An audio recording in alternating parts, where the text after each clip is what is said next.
ఈ రోజు వీడియో వచ్చేసి 13 టెంపుల్స్ ట్రావెల్ విశేషాలు. ఏమిటా టెంపుల్స్, ఎలా చేరుకున్నాము, ఎంత ఖర్చు అయింది, ప్రతి ఒక్కటి డీటెయిల్ గా చెప్తాను. హలో, అందరికీ నమస్కారం. Welcome to my YouTube channel. ముందుగా అందరికీ శ్రీరామనవమి శుభాకాంక్షలు.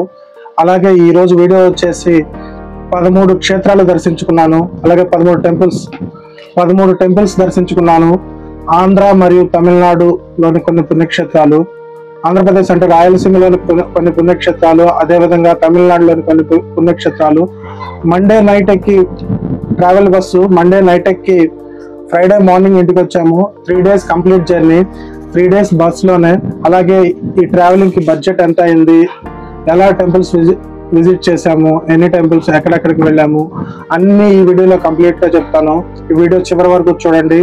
ఫస్ట్ టైం నా ఛానల్కి వస్తే ప్లీజ్ సబ్స్క్రైబ్. వీడియో నచ్చితే లైక్ చేయండి, మరింత మందికి షేర్ చేయండి. అలాగే నా వీడియోస్ ఎవరెవరు చూస్తున్నారో అర్థం కావట్లేదు, నా వీడియోస్ చూస్తుంటే ప్లీజ్ కామెంట్ చేయండి. టెంపుల్స్ విషయానికి వస్తే ఈ వీడియో వచ్చేసి సుమారు 13 ట్రావెల్ క్షేత్రాల గురించి ఈ వీడియోలో చెప్తాను. 13 టెంపుల్స్ గురించి ఈ వీడియోలో చెప్తాను. అలాగే ఎక్కడెక్కడికి వెళ్ళామో కంప్లీట్ గా ఇన్ఫర్మేషన్ ఇస్తాను. ఈ 13 క్షేత్రాలకి ఎంత ఖర్చు అయిందంటే 3 పూట్ల మార్నింగ్ టిఫిన్, మధ్యాహ్నం భోజనం, నైట్ లంచ్, అలాగే బస్సు, నాన్ ఏసీ బస్సు. ఒక్కొక్కరికి ఫ్యామిలీ మొత్తం వెళ్ళాము. ఒక్కరికి 4,200 రూపాయలు ఛార్జ్ చేశారు. బస్సు అయితే అసలు బాగాలేదు, ఒళ్ళు హుణమైంది, అది మ్యాటరు. అలాగే మనం 3 days కంప్లీట్ గా బస్సులోనే ప్రయాణం చేయాలి. ఈవినింగ్ టైంలో ఎక్కడైనా టెంపుల్ దగ్గర టాయిలెట్స్ యూజ్ చేసుకొని ఫ్రెష్ అయ్యి స్వామివారిని దర్శనం చేసుకొని bus journey complete through out bus journey ఉంటుంది. ట్రావెలింగ్ ఒళ్ళు అయితే హోనం అయిపోయింది. అలాగే ఈ క్షేత్రాల్లో, ఈ టెంపుల్స్ లో ఫస్ట్ వచ్చేసి శ్రీకాళహస్తి, ప్రముఖ శైవ క్షేత్రము. ఇది పంచభూత క్షేత్రాల్లో ఒకటి శ్రీకాళహస్తి. ఈ శ్రీకాళహస్తి టెంపుల్ వచ్చేసి మనకి తిరుపతి జిల్లాలో ఉంది. ఇక్కడ ఆలయం కొన్ని వందల సంవత్సరాల చరిత్ర గల ఆలయము. అలాగే ఇక్కడ శిల్ప నైపుణ్యం అయితే చాలా బాగుంటుంది.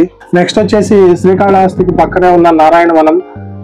ఈ నారాయణవనం కూడా తిరుపతి జిల్లాలోనే ఉంది. అలాగే ఈ నారాయణవనం శ్రీ కళ్యాణ వెంకటేశ్వర స్వామి వారి టెంపుల్. ఇక్కడ వెంకటేశ్వర స్వామికి పద్మావతి అమ్మవారికి పెళ్ళైందని చెప్తారు. అలాగే ఈ టెంపుల్ కి పక్కనే వాకబుల్ డిస్టెన్స్ లో సరకార స్వామి టెంపుల్ కూడా ఉంది. ఈ టెంపుల్ కూడా దర్శించుకున్నాము. నెక్స్ట్ వచ్చేసి 3 తిరుత్తణి. ఇది తమిళనాడులో ఉంది. అరక్కోణం వెళ్లే దారిలో ఉంటుంది. తిరుపతి నుంచి అరక్కోణం వెళ్లే దారిలో ఉంటుంది తిరుత్తణి. ఇది కూడా సుబ్రహ్మణ్యేశ్వర స్వామి టెంపుల్. ఇది కూడా చాలా ఓల్డ్ టెంపుల్. ఈ టెంపుల్ గురించి కూడా నెక్స్ట్ వీడియోలో చెప్తాను. నెక్స్ట్ 4 విష్ణు కంచి, వరదరాజ్ పెరుమాళయము. ఇది ప్రముఖ విష్ణు క్షేత్రము. ఇది కాంచీపురంలో ఉంది. ఈ టెంపుల్ తమిళనాడులోని కాంచీపురంలో ఉంది. ఇది కూడా చాలా ఓల్డ్ టెంపుల్, వందల సంవత్సరాల చరిత్ర గల టెంపుల్. ఆర్కిటెక్చర్ అయితే చాలా బాగుంటుంది. ఈ టెంపుల్ కూడా నెక్స్ట్ వీడియోలో చూద్దాం. అలాగే శివకంచి, పంచభూత క్షేత్రాల్లో ఒకటి ఈ శివకంచి. ఇది కూడా కాంచీపురంలో ఉంది. ఇది వచ్చేసి 5వ టెంపుల్ మేము విజిట్ చేసిన టెంపుల్స్ లో.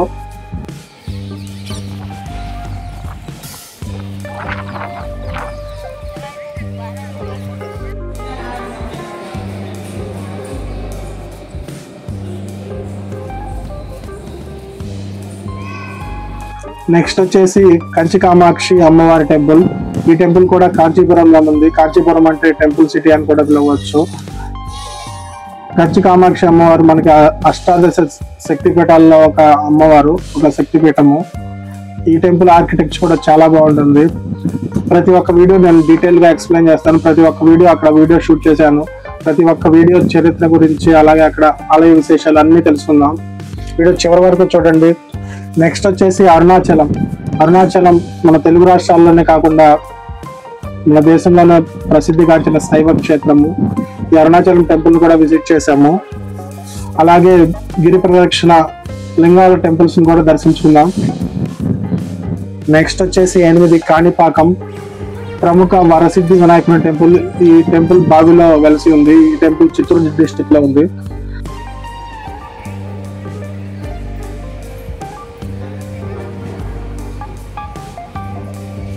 అలాగే నెక్స్ట్ వచ్చేసి 9 కోదండరామాలయం. ఈ కోదండరామాలయం ఒంటిమిట్ట అనే గ్రామంలో ఉంది.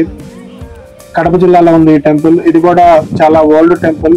మనకి భద్రాచలం తెలంగాణలో భద్రాచలం రామాలయం అలాగో మనకి ఆంధ్రప్రదేశ్కి కోదండ రామాలయం అలాగే ఇక్కడ ప్రభుత్వం నుంచి పట్టు వస్త్రాలు కూడా సమర్పిస్తారు. శ్రీరామనవమి రోజు కళ్యాణం జరుగుతుంది ఇక్కడ. నెక్స్ట్ 10 నందవరం.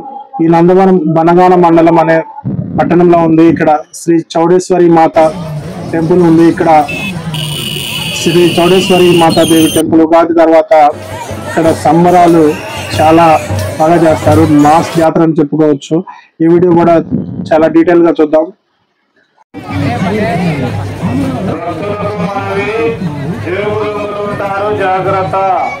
నందవనం అనేది నంద్యాల జిల్లాలో ఉంది, ఆంధ్రప్రదేశ్. నెక్స్ట్ వచ్చేసి యాగంటి శ్రీ ఉమామహేశ్వర ఆలయము. ఇది ఒక ప్రముఖ శైవ క్షేత్రం అని చెప్పుకోవచ్చు. ఇక్కడ బసవన్న చాలా పెద్దగా అవుతూ ఉంటారు. ఈ టెంపుల్ కూడా చాలా చరిత్ర ఉంది. ఈ టెంపుల్ గురించి కూడా పూర్తిగా చూద్దాం నెక్స్ట్ వీడియోలో. అలాగే బ్రహ్మంగారి పట్టము, శ్రీ పోతులూరి బ్రహ్మంగారి కాలజ్ఞానం చెప్తారు కదా, ఇది కూడా కడప జిల్లా వైఎస్ఆర్ జిల్లాలో ఉంది ఈ వీడియో. అలాగే బ్రహ్మంగారి శిష్యుడు సిద్ధయ్య గారి మఠం కూడా విజిట్ చేశాము. ఇవన్నీ కలిపి 13 క్షేత్రాలు.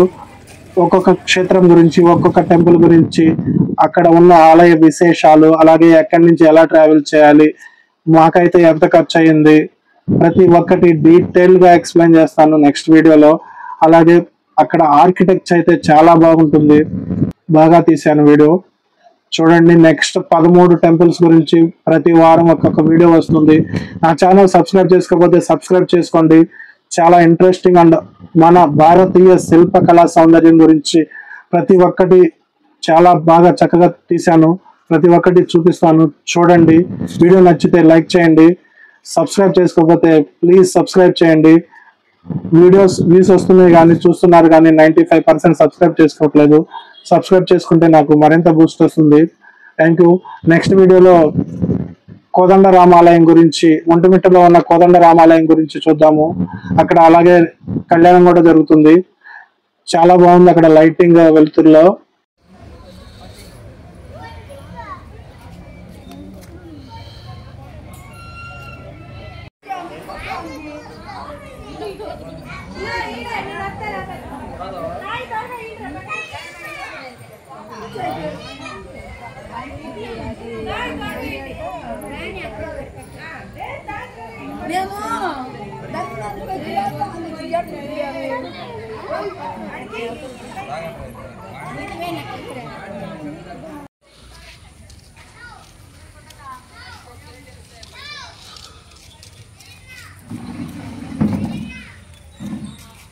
చూడండి lighting.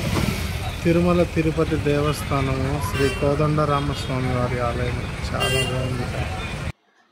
Please stay tune. Thank you. Thanks for watching.